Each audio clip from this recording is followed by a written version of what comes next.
Hola, queridos conspiradores en casa, conspiradora. Hola. Conspiradores. Bueno, el tema de hoy que quisiéramos compartirlo junto con ustedes es independencia y revolución, ¿para qué? El resumen del título se lo demos aquí al doctor Taibo, porque de eso se trata. O sea, vamos a analizar la evolución social de México a partir de dos de los grandes movimientos sociales telúricos en nuestro país. ¿En qué crecimos? ¿En qué evolucionamos? ¿En qué consistió? ¿Avanzamos o nos atrasamos?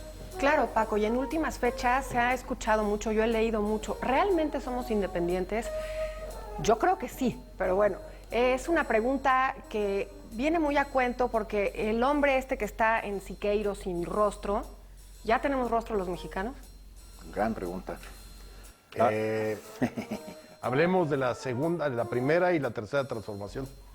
Sí, y hablemos de cómo nos impactó. Sin duda, lo que pasa es que pensando desde aquí, desde un mundo global, las independencias significan muy poco en términos de totales, pues, no macros. Y justamente yo creo que fueron importantísimas y nos transformaron como país, como nación, cambiaron nuestra manera de ver, cambiaron nuestra manera de relacionarnos, pero cambiaron las inequidades.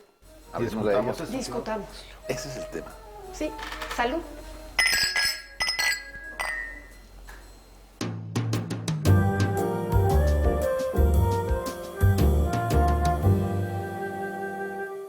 A ver, queridos amigos, yo he encontrado, lo hemos discutido aquí en varias ocasiones, hay un momento, un episodio histórico muy importante en donde creo que se torció nuestro país. Si vemos con detenimiento, analizamos el Calpulli, esta organización social y ejidal de los mexicas, por disposición de la ley, en cada uno de los Calpullis tenía que existir al menos una escuela. Entonces, ¿dónde se torció nuestro país en una primera instancia? Bueno, cuando llegan los españoles y se destruye el Calpulli, se crean las encomiendas, se crea este sistema de esclavitud, porque a cada uno de los conquistadores les entregan enormes superficies de tierra que eran las encomiendas, y con un grupo determinado también de indígenas, de aborígenes. Entonces, en lugar de que en cada encomienda hubiera existido una escuela, pusieron una iglesia. Y entonces, claro, cuando llega Iturbide al poder, en 1821-22, bueno, pues había 98% de analfabetos. ¿Qué pasó? Que no se educaron a las grandes masas. Y ahí comienza el problema. El problema comienza con una catástrofe educativa. Y ahí es donde quisiera yo poner el dedo en la llaga, porque a partir de ese momento no podemos... ¿Qué hacemos con un país analfabeto? En un 98%. Ahí comienzan los problemas. Y yo creo que el problema no se resolvió, porque ya pasaron 200 años, y bueno, ni siquiera los 200, vamos a hacer un corte a los 100 años. Cuando la Revolución Mexicana, 100 años del siglo XIX, seguían los mismos analfabetas. Y difiere un poco sobre el tema de la educación en las iglesias, porque si a algo se dedica después la iglesia fue justamente a la educación. Y después, podemos hablar de jesuitas, podemos hablar de órdenes mendicantes, franciscanos, dominicos, agustinos, y se hace una educación. Lo que estoy completamente de acuerdo contigo es que la eficacia a toda la población no fue, y mi pregunta es, ¿no será justamente porque los pueblos originarios no son pueblos originarios ya, los indios, los indígenas que quedan, siguen reproduciendo? Por ejemplo, las mujeres no era importante educarlas. O sea, también yo creo que son males endémicos de mucho tiempo atrás. No creo que haya un solo responsable, no sé. Pero el hecho real es que la iglesia era la encargada de la educación. Y se imparte. Pero a ver, yo creo que está sobrevalorada la educación y la escuela. No, ole. Ole. Mark Twain lo decía. Sí hay. O sea, porque te voy a decir una cosa. A ver, sí había una escuela mexica en el Calpulli, pero no es la escuela donde ibas a enseñar... A convertirte en ingeniero. No, iba toda la población. Ese es mi punto. O sea, y yo creo, y la pregunta que hace Isabel también, creo que no nos saquemos del contexto.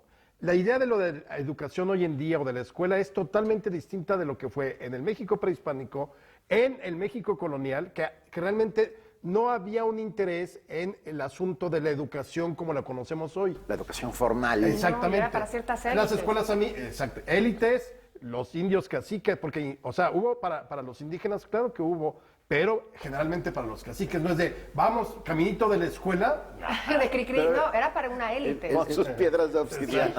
A ver, pero el punto, en este momento mi punto no es analizar, digamos, la eficiencia de la educación, que para mí fue catastrófica, sino el hecho concreto de que 98% o 90% de la población era analfabeta. Los estados, Ese es el punto.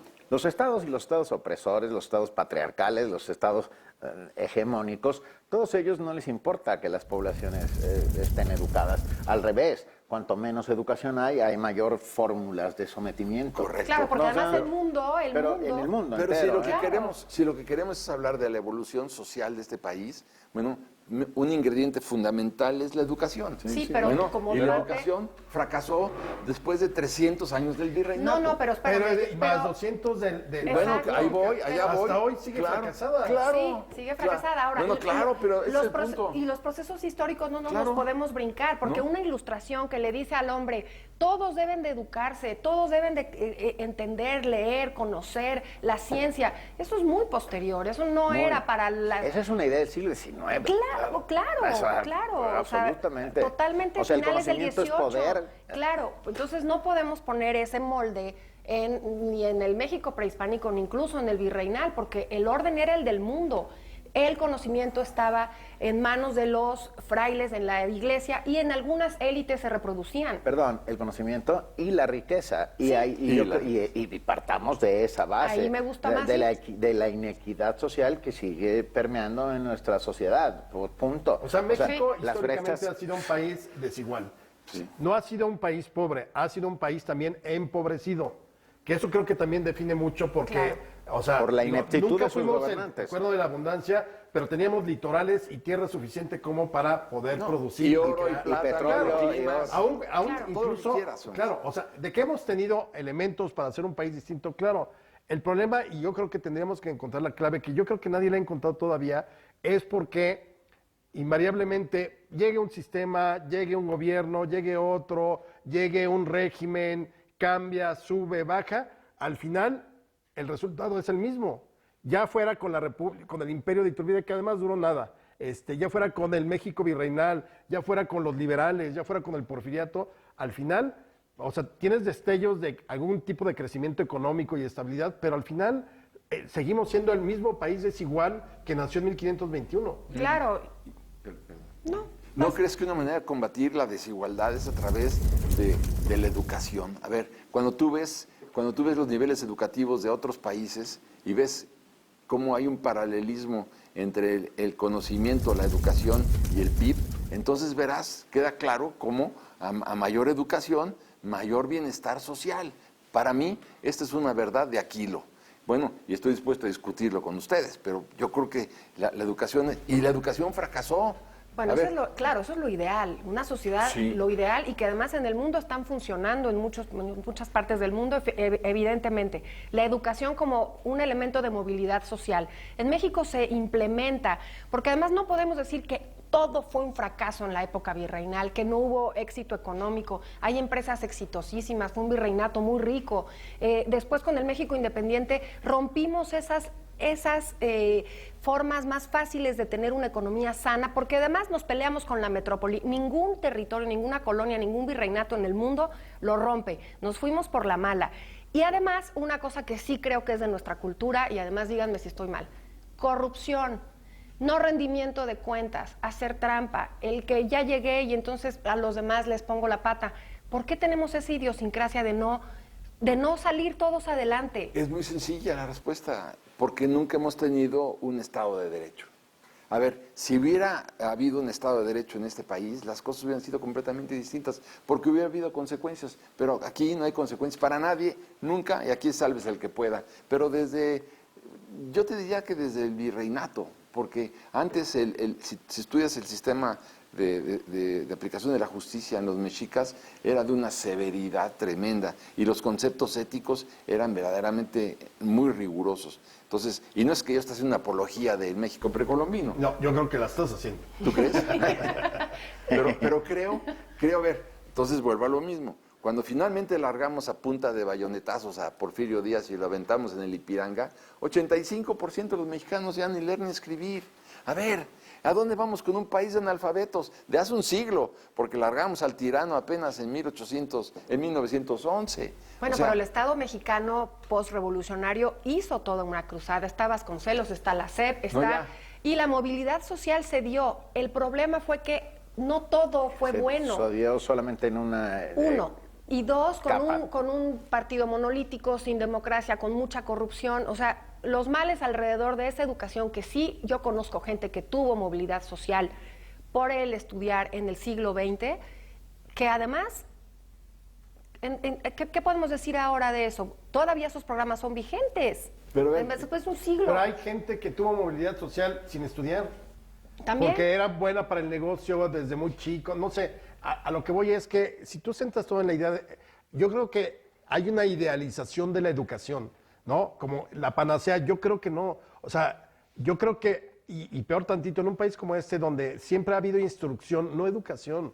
O sea, yo quitaría muchas materias, y es solamente una idea. Quitaría muchas materias, pero reafirmaría el civismo, o sea, cosas que te ayudan a la vida práctica. No tanto si me tengo que aprender los 200 elementos o no sé cuántos elementos de la tabla periódica y el número atómico del bromo. O las fechas que tú te sabes. Exacto, no, yo porque mi memoria es extraordinaria perdón, El revés, ¿eh? pero yo no lo pedí, Dios me lo dio. Se fue la bola por ahí. pero a ver, No, sí, el conocimiento sí es una llave muy importante, porque lo que decía Benito, el programa pasado fue la entrada de que realmente a algunos estados no les importa tener educado al No. pueblo, porque entonces es más fácil de A moverlo. muchos estados, a casi todos los estados. Es más fácil moverlo. pero a ver, volvamos Qué al tragedia. tema. ¿Eh? Volvamos al tema.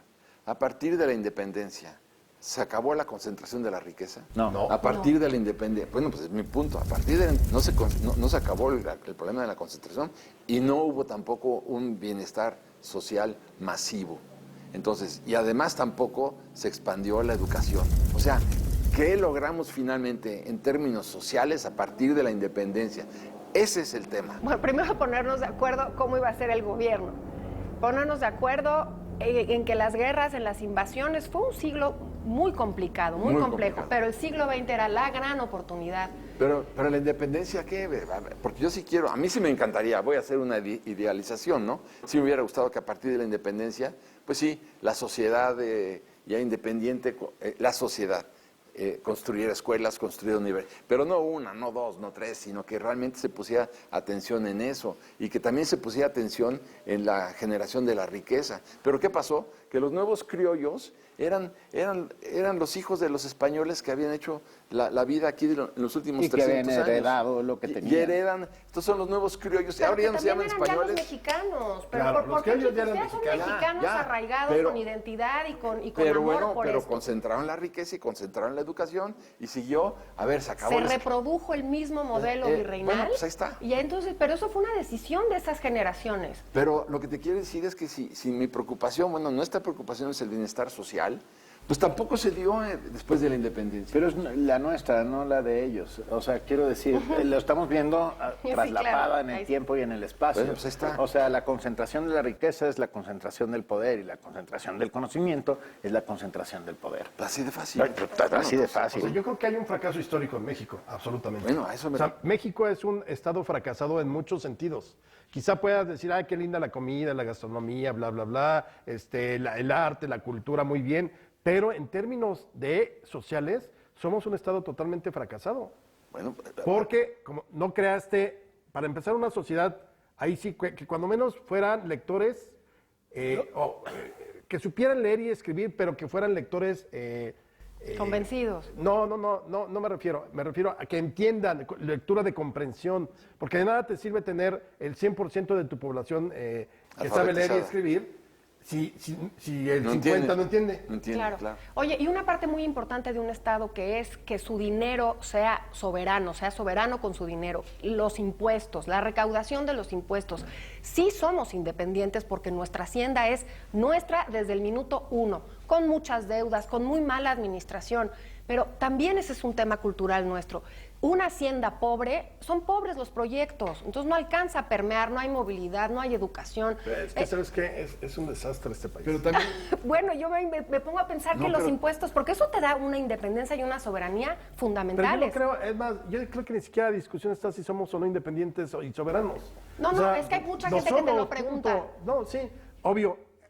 Ya ni siquiera el concepto de independencia y soberanía aplicaría en el México de hoy y en el mundo. Desde que llegó la globalización en los años 90, ya la interdependencia es mucho más brutal que la propia independencia que quizás sí podías sostener en el siglo XIX o que nos costó sostenerla a bayonetazos y luego en el siglo XX con los principios rectores de la política exterior, autodeterminación, no intervención, etcétera.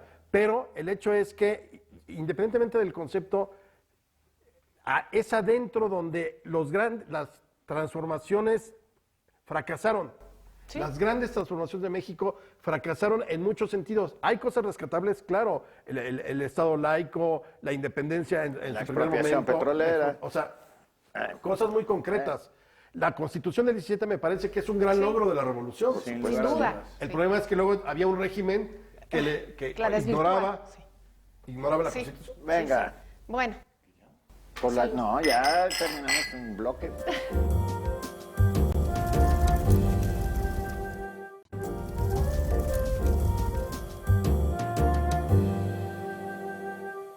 pues entonces, Hay mucho que hacer. Hay mucho- Todavía hay mucho que hacer. pero sí, pero mi punto, Benito, es estos dos grandes acontecimientos históricos, militares, de una gran violencia, ¿no? Que la independencia destruyó la economía nacional, que fueron 11 años de luchas fratricidas, y bueno, o no fratricidas como sea. El hecho real es que no logramos la evolución social que se requería, la evolución educativa, y esa es mi principal preocupación. Es decir, la matanza y la destrucción de la economía sirvió para crear una nueva sociedad con mayores índices de bienestar. No, pues entonces, y ahora voy al otro paso, 100 años después. La revolución sí sirvió para acabar con o tratar de erradicar la pobreza. Y hoy en día hay 60 millones de mexicanos en la pobreza. Entonces tú dices, y la revolución entonces sí sirvió para distribuir mejor la riqueza, para provocar y Pues- promover el bienestar social. Tampoco. y tendemos a olvidar esos Bueno. grandes logros, porque una república restaurada en 1867, que ya englobaba todo el sufrimiento, que ya habías tenido una constitución, que ya habías puesto las reglas de la hacienda, del Estado laico, realmente ahí me parece un nacimiento importante, la república restaurada. Y sin embargo, no pasa mucho tiempo cuando caemos en una dictadura con uno de los héroes de esa república restaurada, con Porfirio Díaz. Tendemos a olvidar de esos procesos, a desvirtuarlos. ¿Por qué? ¿Pasa igual con la Revolución Mexicana? Sí, pasa igual con el Estado priista. Después de los logros de la Revolución y la Constitución que tú decías, también se desvirtúa décadas después. A partir de la Revolución Industrial, el modelo capitalista marcó claramente las formas y las fórmulas, y una de ellas era la inequidad, que se fue. No solo es México, es el mundo entero. Todos aquellos que adoptaron estos sistemas, y bueno, ya no hablemos de los fracasos de algunas otras economías, ¿no? La estatización, el Estado protector, etcétera, etcétera. Pero bueno, yo creo que lo que hay que cambiar y empezar a transformar son las fórmulas y los modelos. Los modelos son los que están, los que vienen desde entonces y hasta ahora, y que han demostrado una y otra vez que no sirven para que las brechas de riqueza y las brechas económicas se ensanchen, aunque sea un poquito. Fíjate que hay un ingrediente. Yo creo que los modelos, si tú te fijas, los modelos que vienen a partir de la Segunda Guerra Mundial en México fueron exitosos. ¿Por qué? Porque llegamos a crecer hasta el 8.5% anual. Fue un crecimiento brutal. Teníamos la mitad de la inflación de los Estados Unidos. Pero ¿qué fue lo que sucedió? ¿Por qué se destruyó todo ese concepto donde empezaba así a haber un fenómeno de expansión y de generación de riqueza pues, para mucha gente, porque se crearon millones de empleos? La explosión demográfica, que muy pocas personas se le ponen la atención a eso. En 1940 éramos 20 millones de mexicanos. 60 años después somos 6 veces más. ¿Qué pasó? Que la elasticidad de la economía no fue suficiente como para crear los suficientes puestos de trabajo, las suficientes escuelas, pupitres, camas de hospital, llaves de agua. Pero la Entonces, paradoja es, a más población, también más trabajo, más ingreso, pero, más... pero Pero no pudimos lograr. A eso me refiero con la elasticidad. O sea, a mí me hubiera gustado que, bueno, sí, de 1940 al 2020, pues sí somos 6 veces más. Me hubiera encantado que hubiera habido una proporcionalidad y que hubiera habido empleos para todos, bienestar. Pero yo no creo que Pero la es- causa del problema sea ese. O sea, la explosión demográfica indiscriminada, no. Era el sistema. Era un sistema unipartidista, no construyó ciudadanía, construyó, perdón la expresión, No pueblo había, bueno. no había meritocracia. No había mérito. Claro, o sea, conservaron el poder. Partidarios, no ciudadanos. Porque, es decir, ¿por qué fracasa? ¿Por qué podemos hablar que es un partido fracasado a pesar de que tuvo 70 años? Porque no vio eso. Porque un partido con un proyecto nacional hubiera pensado en un México a 100 o a 200 años. El milagro mexicano, ¿de qué sirve que haya durado de 1952 a 1970? De nada, porque al final tronó. Tronó. Entonces, yo creo que independientemente de la explosión demográfica, que claro, te va explicando cosas, es que el Estado como proyecto, o más bien el gobierno como proyecto nacional, no se preparó para el crecimiento de la población, no se preparó para que hubiera una población muy joven. Imagínate toda la mano de obra que no podrías tú tener si hubieras encaminado perfectamente un proyecto nacional. Pero por una sola razón, Alex, porque era el gobierno de un solo hombre, que era el que decidía el destino de este país de acuerdo a sus estados de ánimo. ¿Por qué? Porque nunca tuvimos una democracia. Si hubiera habido una democracia, realmente una Cámara de Diputados que no fuera dependiente de la voluntad ni de los deseos del presidente, y una Cámara de Senadores igual, y un Poder Judicial también independiente, no hubiera pasado absolutamente nada de esto. Oye, pero como era el país de un solo hombre, como desde la época de Santana, bueno, pues volvemos a lo mismo, ¿no? No, instituciones, ahí sí la educación. Yo creo que el modelo educativo se desgasta tanto, no le llega a todos estos millones de personas. No estás haciendo una población productiva, una población que, o a lo mejor, lo del poli era fantástico. No todos van a ser universitarios, unos van a tener carreras técnicas fantásticas. Somos maravillosos los mexicanos en eso. Pero ahí sí ese Estado no le da la importancia a esa educación y se iba por la educación, por la historia maniquea, las monografías, los libros de texto, algunos no funcionaban, como el de historia, o al revés, ese es el único que sí te lo ponían hasta el cansancio.